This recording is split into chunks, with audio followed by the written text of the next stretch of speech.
And now we will be discussing care bundles for surgical site infections. For us to easily grasp surgical site infection prevention, we will divide our discussion into 3 phases. Phase 1, or the pre-operative phase. Phase 2, or the operative phase. And the third and last phase, the post-operative. The bundles needs to be considered preoperative prevention of SSI are the following.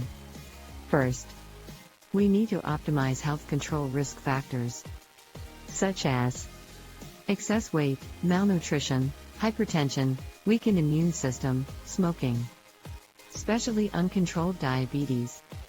In general, complications from surgical wounds are more prevalent in diabetics and healing is impaired when glycemic levels are not well managed.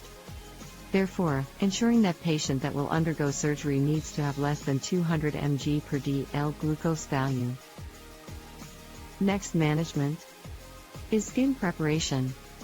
Performing pre-bathing prior to surgery, or what we call operative antiseptic shower or bath, decreases skin microbial colony counts. This is an effective way to remove harmful bacteria. On top of that, we also have hair removal. In many cases, hair removal is not necessary. When required, single-use head clippers are to be used. No shaving. Razors leave microscopic cuts on the skin that are all potential entry points for bacteria. The next management as part of bundles of care in preventing SSI under the pre-operative phase is the antibiotic prophylaxis. For some surgeries, one of the ways to prevent surgical site infections is give antibiotic as prophylaxis. And what are the things that we need to consider? First, selection and dosage of antibiotic is important.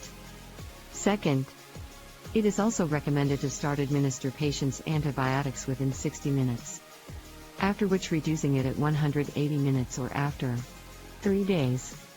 And lastly, discontinuing the antibiotics within 24 hours is recommended. Done with our first phase, the pre-operative managements. Moving forward, we are now entering our second phase, which is the operative phase. As part of our care bundle, we have the environment.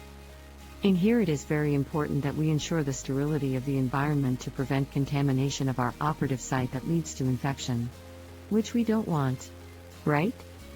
Ensuring that operating theater are clean and well sanitized and sterility is maintained for our patients' welfare.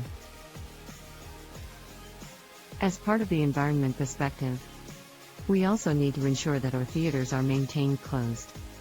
Only less than 10 times per hour is the recommended numbers of door openings, starting from opening of sterile equipment until surgical wound closure. Next, in operative phase, we have the surgical equipments. This includes surgical instruments and sterile protective equipments.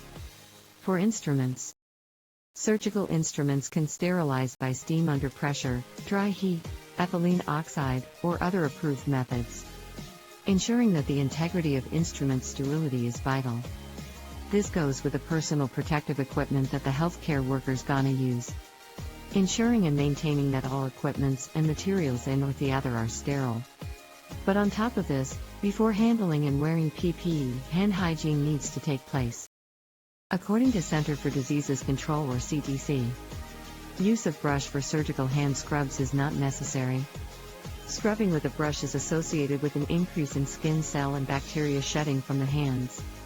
And that's what our operative phase is composed. We've come to the last phase, which is the post-operative phase. In this phase, we need to consider the oxygen and body temperature of our patient to prevent surgical site infection. According to NICE, sufficient oxygen to maintain a hemoglobin saturation of more than 95%. Thus, hemoglobin saturation maintained above 95% both during and post-operative stage is needed for wound healing and prevention of infection. When dealing with body temperature, maintaining normothermia is vital. We need to maintain temperature between 36 degrees Celsius to 38 degrees Celsius during the entire phase. Pre-operative and post-operative warming using body warmer and heating blanket maintain normothermia is recommended. And lastly, for this last and post-operative phase, we have the incisional site care. Taking into consideration proper attention and care to our patient's post-operative site is crucial.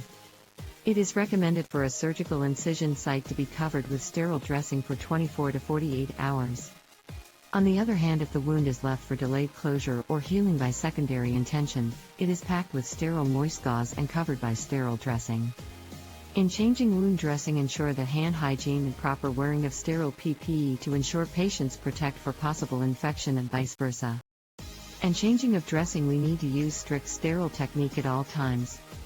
This is the management that we need for our last phase, which is post-operative phase.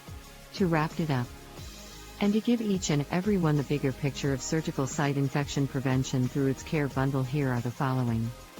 Under pre-operative phase, we need to optimize our patient's health. Give particular to skin preparation, and take into consideration proper administration of antibiotics as prophylaxis. Next, under our operative phase, we need to ensure the safety of our environment and its various surgical equipments. And finally, under the post-operative phase, the management and care that will complete our SSI bundle are proper oxygenation and body temperature.